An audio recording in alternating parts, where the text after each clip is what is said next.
Hello and welcome to my channel. Today we're gonna talk about Albert Camus, The Stranger. What if you were put on trial not for what you did, but for how you felt or didn't feel? That's the question at the heart of Albert Camus' The Stranger. On the surface is the story about a man who shoots another man on a beach, but the real crime, according to society, is that he didn't cry at his mother's funeral. So yeah. Now that starts the real video. See ya!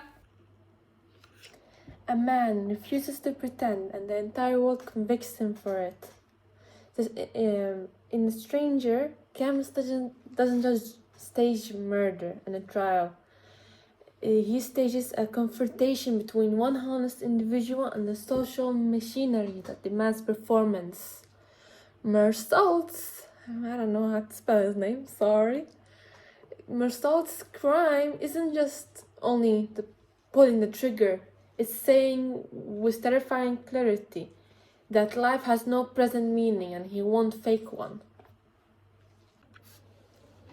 The core idea is the absurd is the clash between the need for meaning and a silent, indifferent universe. And I have proof from that is the first line sets the tone of indifference and dislocation.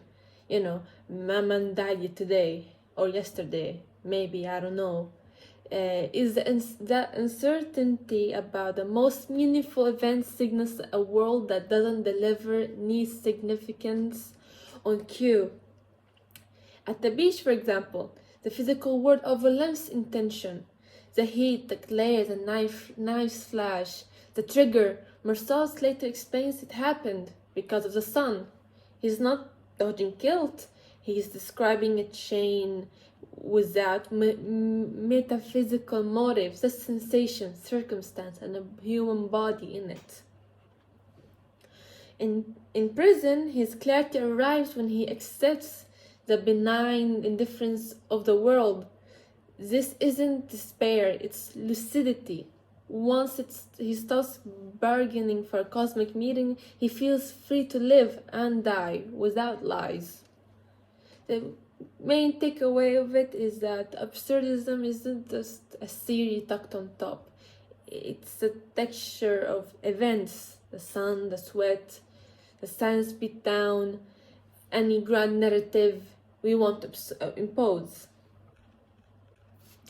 Mersault refuses to perform emotions he doesn't feel. The society reads that as monstrous. You know, when at the visual he smokes and drinks coffee, he doesn't cry. He's judged for not acting like a son. When Marie asks if he loves her or wants marriage, he answers, "It didn't make any difference to me." He agrees to marry because she wants to. He refuses to claim a feeling he doesn't have. The trial is obsessed less with the murder than his failure to weep at the funeral. The prosecutor practically treats that as Exhibit A. The main takeaway of it is the novel exposes how morality can collapse into theatrics. Mersault's existential authenticity, say that it's true, do not pretend, is intolerable to a culture that policies griefs and love as public scripts. Alienation isn't only emotional flatness, it's being out of sync with communal codes. Mersault narrates in the clip paratactic sentences, facts, sensations, actions. That style mirrors his distance. His neighbors, Raymond and Salamano, orbit him through transactional ties, not deep intimacy. He helps Raymond to write a letter without moral judgment. He observes Salamano's abused dog, then Salamano's grief when the dog is gone. Habit, not love, holds people together, and that too is alienating. The book shows a man who can register sun, sweat, and salt with precision, but can't or won't translate it into expected social languages. The result is isolation. Death is the only certainty. Every story we tell soften it to make believe. The funeral scenes are all logistical. Buses, coffee, heat, vigil lamps. Death is processed. Death is processed as detail, not transcendence. In the final confrontation with the chaplain, Marsault refuses religious comfort and opens himself to the world as it is, finite, indifferent, and for that reason strangely freeing. The takeaway is that by stripping death as a grand meaning, Camus aims for embracing almost hygienic clarity, no afterlife bargaining, and just the urgency to live now.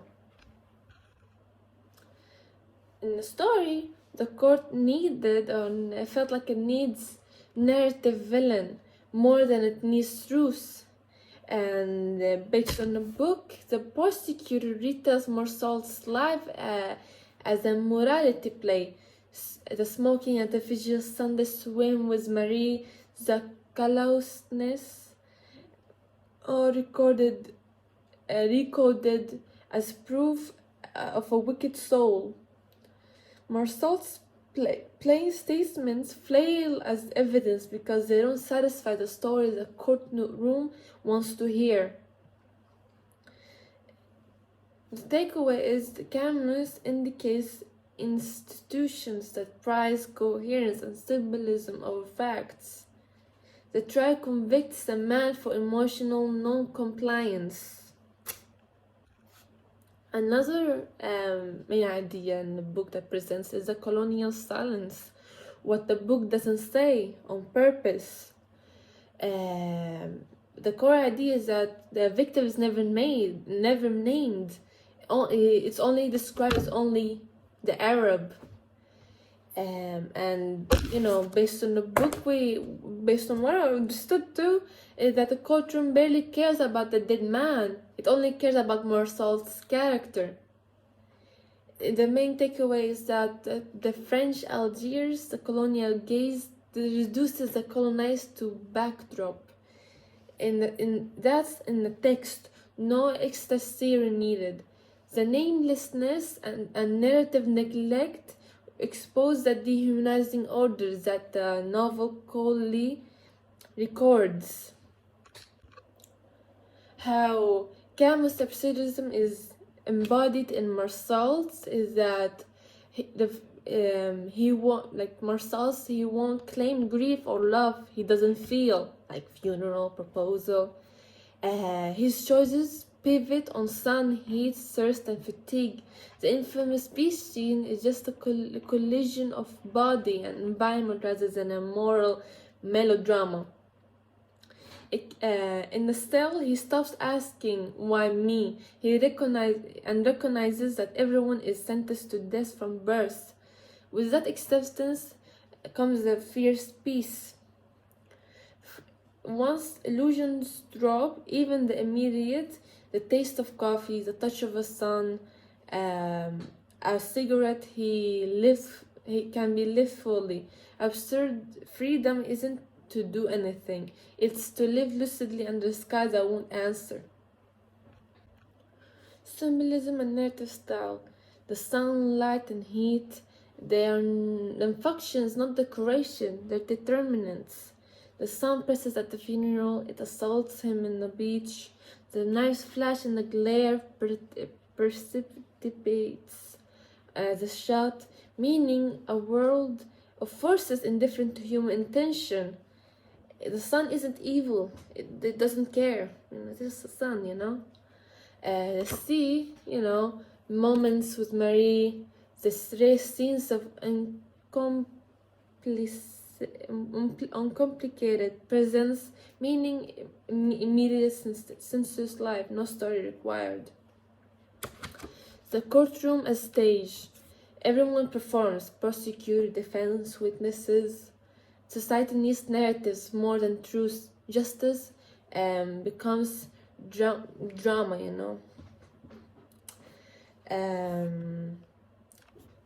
Names and namelessness. The Arab نفع named Marsalt is hyper visible, the colonial hierarchy embedded in the language. Who gets the story? Who gets reduced to a category? The style of the book is short, declarative sentences, concrete detail. The prose refuses metaphors that will smuggle in meaning. Affect you feel the sound before you feel symbolism. The style is the philosophy, the face what is, without padding. And the 4 extra shots. After the first fatal shot, Marceau fires 4 more, which he describes as like knocking 4 quick times before the door of unhappiness. Meaning it's not sadism, not remorse, a mechanical, almost ritual punctuation. It horrifies the courtroom because it doesn't fit into an easy motive. Here are some subtle but text-grounded insights casual readers miss. His immorality is mostly non-performance. The book makes you watch how society equates his goodness with optics, crying correctly, speaking the right sentiments, the right facial feature, facial emotions, if you get what I mean, and habits versus feelings. Stelemano beats his dog, it falls apart when it's gone. Camus underlines how habit can masquerade as love and not the crack between words and reality. The victim's erasure is the point. The nameless Arab isn't just an oversight. It's a colonial lens on full display. Freedom arrives with finitude. The finest sincerity isn't conversion. It's the only freedom the absurd allows. No appeals, no lies, no presence. Full presence. Marceau isn't a model. He's a probe. The book is less be like him than see what your world demands you pretend to be. Why does the stranger still stings? Because we still live on stages. Social media, workplaces, courts of opinion, where performance is mistaken for truth. Camus is not telling you to withdraw or to worship apathy. He's asking whether you can face a world that won't hand you meaning, refuse to fake it, and still live vividly, coffee, sun, sea, and all, without consoling lies. In a time allergic to discomfort, that question is more radical than ever. When I read The Stranger, I didn't see Marceau as some cold, detached figure. I saw myself. I have always felt the pressure to perform my emotions, to cry at the right moment, to smile so I don't look harsh, to say the lines people expect. But that isn't honesty, it's theater in my opinion. What resonated with me is that Marceau refuses that theater. He won't lie about what he feels, and society crucifies him for it. Unlike him, I do believe in the afterlife, but I don't want to waste the life I have now just because something else might be waiting. I'd rather live fully, do good, leave a mark before whatever comes next, and maybe that's what makes Camus' book timeless. It asks us, will you live the script society hands you, or will you risk being misunderstood in order to live authentically? For me, I'd rather risk it. Thank you so much for watching. I hope that video makes up for the hiatus I've been in. I'm really sorry. You know, life happens. I'm a college student and I have to study and work and be adult.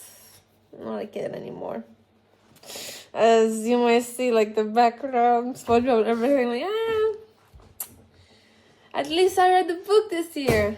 Yeah, one, sadly. I didn't have time. I had to study. I have so many exams. I don't want to talk about it. But yeah. So, yeah, leave a comment down below. You know, what do you think? Is it, you know, about everything, I guess. I'm really sorry for the hiatus again. Hopefully it won't happen again, or probably happens because, you know, I have to have my own life now. Study, especially engineering, like super hard, super I'm not happy because it really, you know, like my face is like a mop and the school just mops my face. Like one time I had to redo an exam 8 times. Can anyone else let me redo an exam 8 times? Not me, but I did it anyways. So, you know, if you think, you know, your life is hard, see my life as an engineering student. There's a running joke that, you know, those 5 years will be the best 6 of the 7 of the 9 years of your life, you know? And I think that's what happened to me. I just saw like ancient relics in the university, and I asked them like, "Hi, are you doing like this exam for like the first term?" And they said, "Oh yeah." I'm like, "Oh, you second year or first year?" And they were like, 5th year. And the thing is, oh my god, I'm not going for a good ride. But I have like 3 years left. Hopefully, I'll be done by then. If everything goes smoothly, I guess.